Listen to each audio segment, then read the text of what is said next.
Hi, hello, welcome to YouTube class with me Swati Mohan, and the class is for first year BCom second semester subject cost accounting.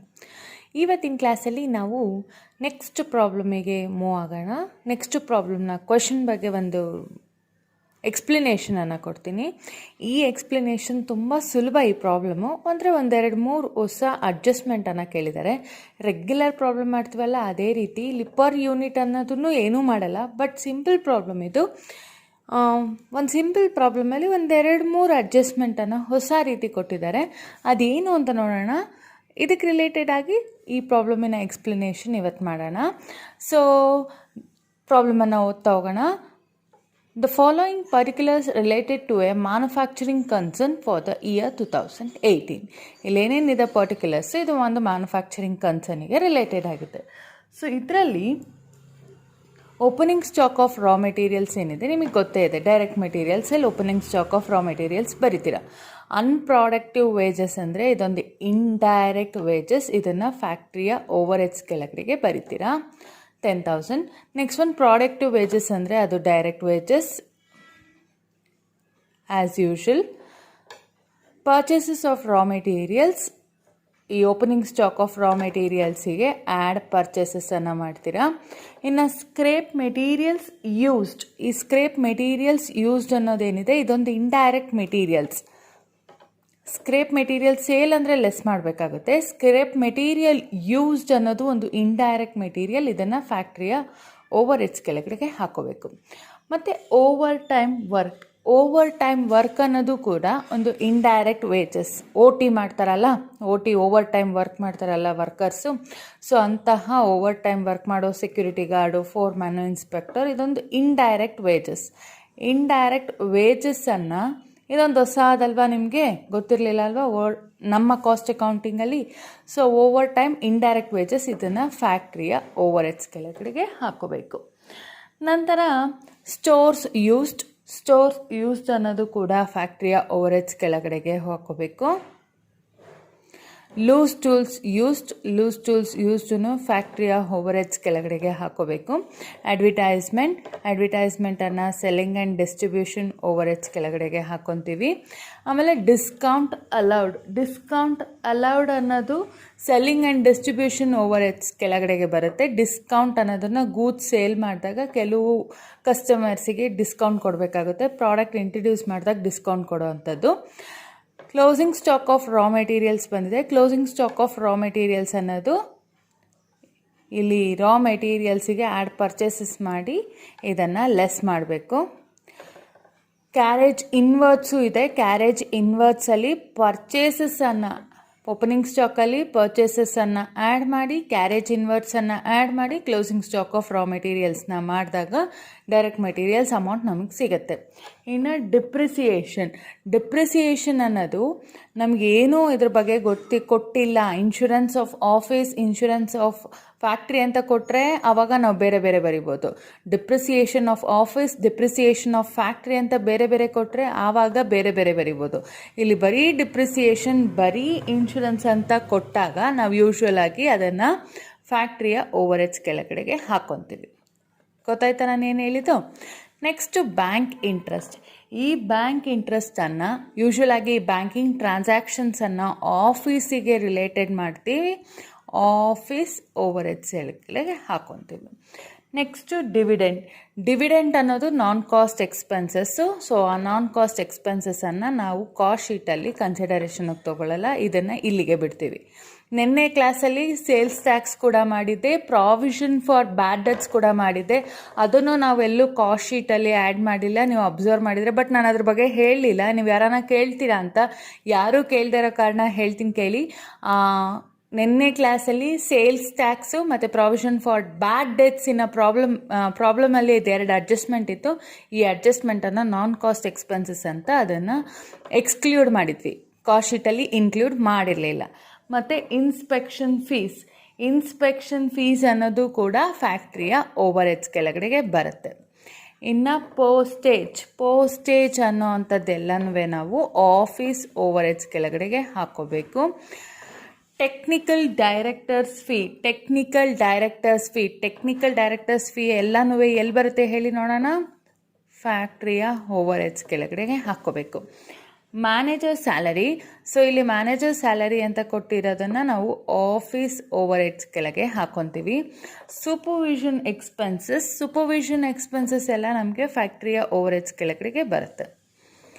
ಇನ್ನು research expenses ಎಲ್ಲಿ ಬರುತ್ತೆ ಹೇಳಿ ನೋಡೋಣ. Research expenses ಕೂಡ ಫ್ಯಾಕ್ಟ್ರಿಯ overheads ಕೆಳಗಡೆಗೆ ಬರುತ್ತೆ.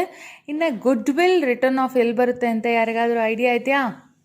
Good will return of ಎಲ್ಲನೂ financial non cost expenses. So ಇದು ಕೂಡ ನಮ್ಮ ಒಂದು ಕಾಸ್ಟ್ ಶೀಟಲ್ಲಿ ಬರಲ್ಲ. ಕ್ಲೀನಿಂಗ್ ಚಾರ್ಜಸ್ಸನ್ನು ಫ್ಯಾಕ್ಟ್ರಿಯ ಓವರ್ ಹೆಡ್ಸ್ ಕೆಳಗಡೆಗೆ ತೊಗೊತೀವಿ.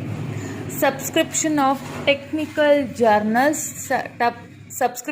ಟೆಕ್ನಿಕಲ್ ಜರ್ನಲ್ಸನ್ನು ಫ್ಯಾಕ್ಟ್ರಿಯ ಓವರ್ ಹೆಡ್ಸ್ ಕೆಳಗಡೆಗೆ ಹಾಕೋಬೇಕು. ಇನ್ನು ಕಲೆಕ್ಷನ್ ಚಾರ್ಜಸ್ ಎಲ್ಲನೂ selling and distribution overheads ಕೆಳಗಡೆಗೆ ಹಾಕ್ಕೊತೀವಿ. So sales as usual sales ಹತ್ರ ಹಾಕ್ಕೊತೀವಿ. ಕಾಸ್ಟ್ ಆಫ್ ಸೇಲ್ಸ್ ಜೊತೆಗೆ ಸೇಲ್ಸ್ ಮೈನಸ್ ಕಾಸ್ಟ್ ಆಫ್ ಸೇಲ್ಸನ್ನು ಮಾಡಿ ಪ್ರಾಫಿಟನ್ನು ಕಂಡುಹಿಡಿಯೋದಕ್ಕೆ ಸೇಲ್ಸ್ ನಮಗೆ ಬೇಕು. ಇಲ್ಲೊಂದು ನೋಡ್ಕೊಳ್ಳಿ. From the above particulars prepare a cost sheet showing materials consumed ಅಂದರೆ ರಾ ಮೆಟೀರಿಯಲ್ಸ್ ಬಗ್ಗೆ ಇಲ್ಲಿ ಕೇಳ್ತಾ ಇರೋದು.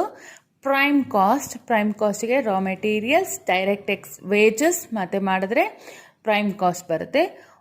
ವರ್ಕ್ ಆನ್ ಕಾಸ್ಟ್ ಅಂತ ಇದೆ ಆ್ಯಂಡ್ ವರ್ಕ್ ಆನ್ ಕಾಸ್ಟ್ ಅಂದ್ರೇನು ಆ್ಯಂಡ್ ವರ್ಕ್ ಕಾಸ್ಟ್, ಮತ್ತು general on cost and total cost, net profit and its percentage on sales. ಏನು ಹಿಂಗಂದರೆ ಅಂತ ಕೇಳ್ತೀರಾ?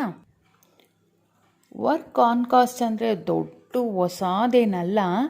ವರ್ಕ್ ಆನ್ ಕಾಸ್ಟ್ ಅಂದರೆ ನಾವು ಫ್ಯಾಕ್ಟ್ರಿಯ overheads factory overheads ಅಂತ ಬರಿತೀವಲ್ವಾ. ಸೊ ಫ್ಯಾಕ್ಟ್ರಿ ಓವರ್ ಹೆಡ್ಸ್ ಅಂತ ಬರಿದಾಗ ಅದ್ರ ಬದಲಾಗಿ ವರ್ಕ್ ಆನ್ ಕಾಸ್ಟ್ ಅಂತ ಬರೆಯೋದು ಅಷ್ಟೇ, ಸಿಂಪಲ್. ವರ್ಕ್ ಆನ್ ಕಾಸ್ಟ್ ಅಂದರೆ ಫ್ಯಾಕ್ಟ್ರಿಯ ಓವರ್ ಹೆಡ್ಸ್ ಅಂತ ಬರಿತೀವಲ್ವಾ, ಪ್ರೈಮ್ ಕಾಸ್ಟ್ ಕೆಳಗಡೆಗೆ ಫ್ಯಾಕ್ಟ್ರಿ ಓವರ್ ಹೆಡ್ಸ್ ಅಂತ ಬರಿತೀವಿ. ಅದರ ಬದಲಾಗಿ ವರ್ಕ್ ಆನ್ ಕಾಸ್ಟ್ ಅಂತ ಬರಿತೀವಿ. ಬ್ರ್ಯಾಕೆಟಲ್ಲಿ that is factory overheads ಅಂತ ಬರೆಯೋದೆ work on cost. And work cost ಕಂಡುಹಿಡಿಯೋದು ನಿಮ್ಮೆಲ್ರಿಗೂ ಗೊತ್ತೇ ಇದೆ. ಪ್ರೈಮ್ ಕಾಸ್ಟ್ ಜೊತೆ ಫ್ಯಾಕ್ಟ್ರಿಯ ಓವರ್ ಹೆಡ್ಸ್ ಎಲ್ಲನೂ ಆ್ಯಡ್ ಮಾಡಿದ್ರೆ ಆ್ಯಸ್ ಯೂಶುವಲ್ ವರ್ಕ್ ಕಾಸ್ಟ್ ನಿಮಗೆ ಗೊತ್ತಿರೋದೆ. ಇಲ್ಲಿ ಇನ್ನೊಂದಿದೆ general on cost and total cost. General on cost and total cost ಅಂದರೆ ಇಲ್ಲಿ ವರ್ಕ್ ಆನ್ ಕಾಸ್ಟಿಗೆ ನಮ್ಗೆ ಗೊತ್ತಾಯಿತು, ಫ್ಯಾಕ್ಟ್ರಿಯ ಓವರ್ ಹೆಡ್ಸಿಗೆ ನಾವು ವರ್ಕ್ ಆನ್ ಕಾಸ್ಟ್ ಅಂತ ಕರಿತೀವಿ. ಜನರಲ್ ಆನ್ ಕಾಸ್ಟ್ ಅಂದರೆ ಏನಪ್ಪ ಅಂದರೆ office over heads plus selling and distribution overheads ಎರಡನ್ನೂ ಸೇರಿಸಿ ಬರೆಯೋದೆ ಜನರಲ್ ಆನ್ ಕಾಸ್ಟ್. ನೀವು ಬರಿತೀರ ಅಲ್ವಾ, ಆಫೀಸ್ ಓವರ್ ಹೆಡ್ಸ್ ಅಥವಾ ಅಡ್ಮಿನಿಸ್ಟ್ರೇಟಿವ್ ಓವರ್ ಹೆಡ್ಸ್ ಅಂತ ಬರಿತೀರ ಅಲ್ವಾ, ಅದರ ಬದಲಾಗಿ ನೀವು ಇವಾಗ ಏನು ಬರಿಬೇಕು ಅಂದರೆ ಜನರಲ್ ಆನ್ ಕಾಸ್ಟ್ ಬ್ರ್ಯಾಕೆಟಲ್ಲಿ ದಟ್ ಈಸ್ ಅಂತ ಬರೆದುಬಿಟ್ಟು administrative overheads or office overheads and selling and distribution overheads ಅಂತ ಹಾಕಿ ಬ್ರ್ಯಾಕೆಟ್ ಹಾಕೋದು. ಅದಾದಮೇಲೆ ನೀವು ಆಫೀಸ್ ಓವರ್ ಹೆಡ್ಸಿನ ಎಲ್ಲದನ್ನು ಆ್ಯಡ್ ಮಾಡೋದು. ನೆಕ್ಸ್ಟು ಸೆಲ್ಲಿಂಗ್ ಆ್ಯಂಡ್ ಡಿಸ್ಟ್ರಿಬ್ಯೂಷನಿನ ಎಲ್ಲ ಎಕ್ಸ್ಪೆನ್ಸಸ್ಸನ್ನು ಆ್ಯಡ್ ಮಾಡೋದು. ಅದನ್ನು ಮಾಡಿದ್ರೆ ಬರೋವಂಥದ್ದು ಜನರಲ್ ಆನ್ ಕಾಸ್ಟ್. ಅರ್ಥ ಆಗ್ತಿದೆಯಾ? ಜನರಲ್ ಆನ್ ಕಾಸ್ಟ್ ಅಂದರೆ ಜನರಲ್ ಆನ್ ಕಾಸ್ಟ್ ಅನ್ನೋವಂಥದ್ದು ಅಡ್ಮಿನಿಸ್ಟ್ರೇಟಿವ್ ಓವರ್ ಹೆಡ್ಸ್ ಅಂದರೆ office overheads and selling and distribution overheads ಎರಡನ್ನೂ ಸೇರಿಸಿ ಬರೆಯೋದನ್ನು ಜನರಲ್ ಆನ್ ಕಾಸ್ಟ್. ನೀವು ಬರೆಯುವಾಗ ಬೇರೆ ಬೇರೆ ಬರೀರಿ. General on cost general on cost ಅಂತ ಬರೆದು ಬ್ರ್ಯಾಕೆಟಲ್ಲಿ ಅದೆರಡನ್ನೂ ಬರೆದ್ಬಿಟ್ಟು ಮತ್ತೆ ಕೆಳಗಡೆ ಸಪ್ರೇಟಾಗಿ ಆಫೀಸ್ ಓವರ್ ಹೆಡ್ಸ್ ಅಂತ ಬರೀರಿ. ಆಮೇಲೆ selling and distribution overheads ಅಂತ ಎರಡನ್ನೂ ಬೇರೆ ಬೇರೆನೇ ಬರೀರಿ. ಬಟ್ ಹೆಡ್ಡಿಂಗಲ್ಲಿ ನೀವು ಜನರಲ್ ಆನ್ ಕಾಸ್ಟ್ ಅಂತ ಬರಿಬೇಕು. ಮತ್ತು ಟೋಟಲ್ ಕಾಸ್ಟನ್ನು ಕಂಡುಹಿಡಿಯೋದು. ಟೋಟಲ್ ಕಾಸ್ಟ್ ಅಂತ ಕಂಡುಹಿಡಿದಾದ್ಮೇಲೆ net profit and its percentage on sales ಅಂತ ಇದೆ. ಹೇಗೆ ಪರ್ಸೆಂಟೇಜ್ ಆನ್ ಸೇಲ್ಸನ್ನು ಕಂಡುಹಿಡಿಯೋದಂದರೆ ಇಲ್ಲಿ ಮೇಲೆ ಬರೆದು ತೋರಿಸ್ತೀನಿ. ಸೊ ನೆಟ್ ಪ್ರಾಫಿಟ್ ಎಷ್ಟು ಬಂದಿದೆಯೋ ಅಷ್ಟು ಅಂದರೆ cost of sales minus sales ಮಾಡಿದಾಗ ಎಷ್ಟು ಬಂದಿದೆಯೋ ಅದು net profit divided by sales ಎಷ್ಟಿದೆ ನೋಡಿ ಇಲ್ಲಿ. ಸೊ ಸೇಲ್ಸ್ 4 ಲ್ಯಾಕ್ ಇದೆ. ಸೇಲ್ಸ್ 4 ಲ್ಯಾಕ್ ಅದನ್ನು ಬರ್ಕೊಂಡು ಇಂಟು 100 ಮಾಡಿದಾಗ ಬರುವಂತಹ ಪರ್ಸಂಟೇಜನ್ನು ನೆಟ್ ಪ್ರಾಫಿಟ್ ಪರ್ಸಂಟೇಜ್ ಅಂತ ಕರಿತೀವಿ. Net profit percentage on sales ಅನ್ನೋದನ್ನು ಕಂಡುಹಿಡಿಯೋದು ಈ ರೀತಿ. ಲಾಸ್ಟಿಗೆ ನೋಟ್ ಅಂತ ಬರೆದು ಆವಾಗ ನೆಟ್ ಪ್ರಾಫಿಟ್ ಹಿಂಗೆ ಬರೀರಿ. Percentage of net profit on sales is equal to net profit divided by sales into 100. ಅದ್ರ ಕೆಳಗಡೆ net profit amount divided by sales amount 4 lakh into 100 ಮಾಡಿ ಅದ್ರ ಕೆಳಗಡೆ ಈಕ್ವಲ್ಸ್ ಹಾಕಿ ಪರ್ಸಂಟೇಜನ್ನು ಹಾಕೋದನ್ನ ಇಷ್ಟೆ. ಪ್ರಾಬ್ಲಮ್ ಆ್ಯಸ್ ಯೂಶಲ್ ಮಾಡಿ ಕೆಳಗಡೆ ನೋಟಲ್ಲಿ percentage of sales net profit on sales ಅಂತ ಬರೀರಿ. ಇದಿಷ್ಟು ಇವತ್ತಿನ ಪ್ರಾಬ್ಲಮಿನ ಎಕ್ಸ್ಪ್ಲಿನೇಷನ್. ನಾಳೆ ಈ ಪ್ರಾಬ್ಲಮ್ ಬಗ್ಗೆ ನಿಮಗೆ ಸೆಲ್ಯೂಷನನ್ನು ಕಳಿಸ್ತೀನಿ. ಯಾರ್ಯಾರಿಗೆ ಪ್ರಾಬ್ಲಮ್ ನಾನು ಹೇಳಿದ ಅರ್ಥ ಆಗಿಲ್ಲ ಅಂದರೆ, ಆಲ್ಮೋಸ್ಟ್ ಎಲ್ರಿಗೂ ಅರ್ಥ ಆಗೋ ರೀತಿಯಲ್ಲೇ ಹೇಳೋ ಪ್ರಯತ್ನನ ಪಟ್ಟಿದ್ದೀನಿ. ಎಲ್ಲರೂ ಅರ್ಥ ಮಾಡ್ಕೊಳ್ಳಿ, ಮಾಮೂಲಿ ಪ್ರಾಬ್ಲಮ್ ಮಾಡ್ದಂಗೆ ಮಾಡಿ ಅಷ್ಟೇ. Thank you so much. PDF ಅಲ್ಲಿ ಕ್ವೆಶನನ್ನು ಕಳಿಸ್ತೀನಿ. ಬಾಯ್.